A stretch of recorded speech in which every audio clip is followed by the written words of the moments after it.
Hello, Navi. Oh, Yeko. Yeroo darbe dallaa namaa jalatti fincooftee meeqa adabamteeyyuu? Shaniif shilingii dhaka. Shilingii noo maa inni ree? Lakki dhufeen. Otoo jaarsi jiru anaan nan ajjeesin. Hello. Oh. Boru birthday keetii daa'imni furraamii tokkittiin akkan argamne jedheedha jaarsi itti miiroo takeet. Aha. Ati sun argamtu jechaadha. Yee gurbaa. Maalin immoo? Abjuu wayii argeen ture halkan akkanaaf hiiktu barbaadeen ture. Tolee siifannii ko natti himi. Biddeen kun gogaan nyaachaa bule maalidha garuu? Deebii rafi waxii sii baas. Hello Naafi. Ooyyeeko. Singarramuu baay'een uummanni Itoophiyaa miliyoona 100 galee.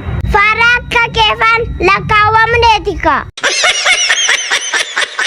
Hello Naafi. Ooyyeeko.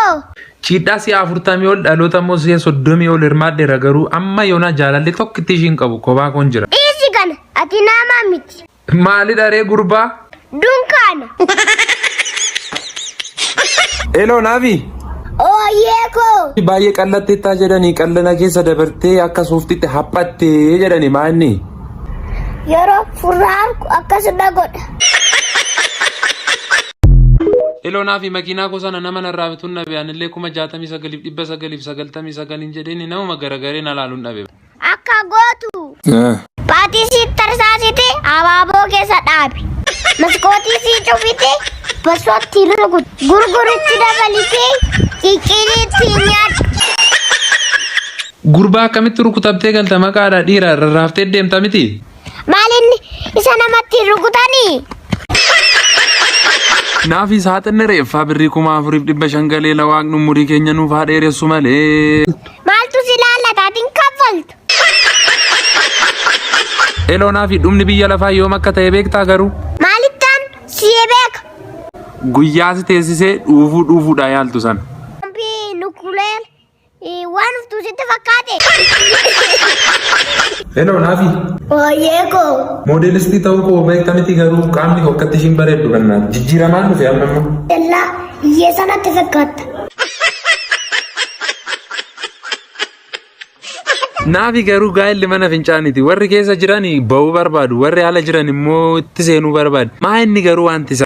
Ati immoo lamaasaa kana agarte balbala mana fincaanii ta'uu keetika. Mana laalta maqaa kennamoo? Abbaan kee miindaasaa birrii 2,500 fudhatee harmee keetiif 2,500 kenneef maaltu hafaaf isaa? Dadhabina laphee dhiibbaa dhiigaa kana malee maaltu raaf? Hello Naafi shaarkiin jecha biraatiin maal jedhama? Shaarkisa dhiiraa moo shii dubaraa? Laakkisa dhiiraa. Shaarkii dhagaa. Iseen dubaraa hoo? Shaarkii irraa dhagaa. Qusqumburee wayii maaliif bilbilan kaastu gurbaa? Siiwwan sana barbaaddu kan. Illoltaa isayyuu erbee. Ani si dabaddabe situ hidhama. Maal gootee ndeessifta gurbaa? Eenyuuti? Akaakaan koo daanyaa mana murtiiti. Naafi baay'een si yaadee jirasti suura keenyaa ergimee nyaatarroo jiraatte yeroo nyaattu tapharroo jiraatte yeroo taphatu. Bobborra jira. Maal si ergu? Naafi footoo gosa duratti sana agartee akka inni bareedu. Waanuma arragaate fakkaata. Maqaa Yesuusi. Bishaan kun irratti raawwate. Hello. Arrama maalaan jettu? Akkoon hin jirtu moo maaliif bilbila jala kaasta gurbaa? Akkami nagaa isaaniiti? Yaada qeerraa jiru maal taate? Lama fudhattee ciisti. Kottu Naafi. Mucaa kana maal godha? Yeroo isaan nyaanne maal godhe naan jetta? Mita abbaa kiyyaan akkoo kun hafuusi settaan tamchi. Inni harkuu maaliif fuudha?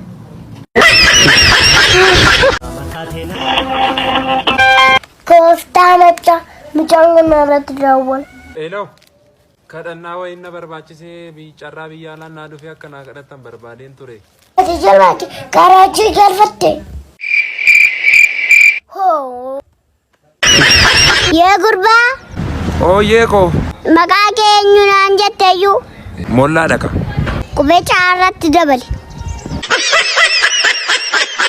Baankee mindaasaa birrii 2,500 fudhatee harmee keetii fi 2,500 kennee fi maaltu afaafisaa?